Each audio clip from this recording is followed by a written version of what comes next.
को बहुत बड़ा झटका लगा है। हाईकोर्ट ने बीएड पास शिक्षकों को अयोग्य बता दिया है। छठे चरण में बीएड शिक्षक अयोग्य बताए जा रहे हैं। प्राथमिक के लिए बहाल अभ्यर्थी अयोग्य हैं। 2 साल से अपनी सेवा वो लगातार दे रहे थे, लेकिन अब उन्हें अयोग्य बता दिया गया है। हाईकोर्ट की डबल बेंच का ये बहुत बड़ा फैसला। छठे चरण में बहाल हुए थे 22,000 शिक्षक जो पिछले 2 सालों से अपनी सेवा लगातार दे रहे थे, लेकिन उन शिक्षकों को अब अयोग्य बता दिया गया है। बीएड के आधार पर इनकी बहाली की गई थी। हाईकोर्ट ने साफ कहा कि राज्य सरकार को नियुक्ति पर दोबारा काम करना होगा और एनसीटीई की मूल अधिसूचना के अनुसार योग्य उम्मीदवारों को केवल उसी पद पर रखा जा सकता है जिस पर उन्हें नियुक्त किया गया है। राज्य अब निर्णय ले कि रिक्त होने वाले पदों को कैसे भरा जाएगा। प्राथमिक विद्यालय के शिक्षकों के रूप में पात्र उम्मीदवारों को मेरिट सूची से भरे। छठे चरण में नियोजन इकाई के जरिए ये शिक्षक बहाल किए गए थे। पिछले 2 साल से ये अपनी सेवा दे रहे थे और बीएड शिक्षकों को ये बहुत बड़ा झटका सुप्रीम कोर्ट की तरफ से लगा है। और इससे पहले सुप्रीम कोर्ट ने बीएड अभ्यर्थियों को लेकर अहम फैसला सुनाया था। फैसले के बाद बिहार में बीपीएससी ने प्राइमरी में बीएड के रिजल्ट पर रोक लगा दी थी। और इस पूरी खबर की अधिक जानकारी के साथ संवाददाता रजनीश हमारे साथ फोन लाइन पर हैं। रजनीश, क्या जानकारी है? क्या वो बीएड अभ्यर्थी जो पिछले 2 साल से सेवा दे रहे थे, अब उनके सेवाओं पर रोक लग जाएगी?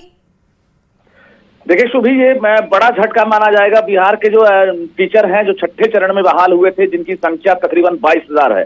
बता दें आपको, कुछ महीने पहले ही सुप्रीम कोर्ट ने यह फैसला सुनाया था कि 1 to 5 यानी प्राइमरी में जो बीएड अभ्यर्थी हैं वो पात्र नहीं है, वो योग्य नहीं है। जिसके बाद बिहार में बीपीएससी से शिक्षक बहाली में जो फॉर्म फिलअप करने वाले जो अभ्यर्थी हैं उनके रिजल्ट पर बीपीएससी ने रोक लगा दी थी। और जो 2 साल से सेवा दे रहे हैं बिहार के जो बीएड शिक्षक हैं जो प्राइमरी में बहाल हैं, उनकी बहाली प्रक्रिया अलग थी। नियोजन इकाई से वो बहाल हुए थे और सुप्रीम कोर्ट के फैसले से पहले वो बहाल हुए थे। बावजूद चूंकि ये मामला जो है एक तरह से अब ऊपरी बेंच से लेकर अब पटना हाईकोर्ट में भी आ गया है और पटना हाईकोर्ट में जो एनसीटी की जो अधिसूचना थी उसको लेकर एक रिट यहाँ पर याचिका दायर किया गया था, जिसको लेकर पटना हाईकोर्ट ने उसे स्वीकार कर लिया और डबल बेंच ने एक तरह से यह फैसला सुना दिया है कि बिहार में जो 22,000 तकरीबन संख्या है बीएड प्राइमरी वाले, वो पात्र नहीं है, वो अयोग्य हैं। ऐसे में राज्य सरकार पर अब ये डिपेंड करता है। हालांकि शिक्षा विभाग के अधिकारियों से हमने अभी संपर्क किया था, उनके पास अभी जजमेंट की कॉपी नहीं पहुंची है। पूरे जजमेंट पर जो है जो महाधिवक्ता है वो अध्ययन करेंगे। बिहार सरकार के जो महाधिवक्ता हैं उसके बाद ये बिहार सरकार भी जल्द फैसला लेगी। लेकिन ये बड़ा बता दें आपको कि बड़ा झटका होगा, क्योंकि वाकई रजनीश ये बहुत बड़ा झटका होगा। सवाल ये भी मैं आपसे पूछना चाहूंगी कि ये जो अभ्यर्थी जिन्हें अब सेवानिवृत्त कर दिया जाएगा, क्या उन्हें कहीं और ट्रांसफर भी मिल सकता है? देखिए, इन्हें कार्य मुक्त कर दिया जाएगा। अगर मैं सुप्रीम कोर्ट की बात अगर करेंगे तो सुप्रीम कोर्ट का भी फैसला इसी प्रकार से था कि 1 to 5 में सिर्फ और सिर्फ डीएलएड अभ्यर्थी योग्य हैं, यानी बीएड को उन्होंने अयोग्य बताया था। ऐसे में जो लाखों अभ्यर्थी बिहार के हैं उनको बड़ा झटका लगा है और जो बहाल हैं, शिक्षक बन चुके हैं 2 साल से, उनके लिए सबसे बड़ा झटका होगा, क्योंकि वो गुरुजी बनकर काम कर रहे थे और अब पटना हाईकोर्ट की सुनवाई हुई है, फैसला हुआ है। तो निश्चित रूप से राज्य सरकार पर डिपेंड करता है कि राज्य सरकार अब क्या फैसला सुनाती है।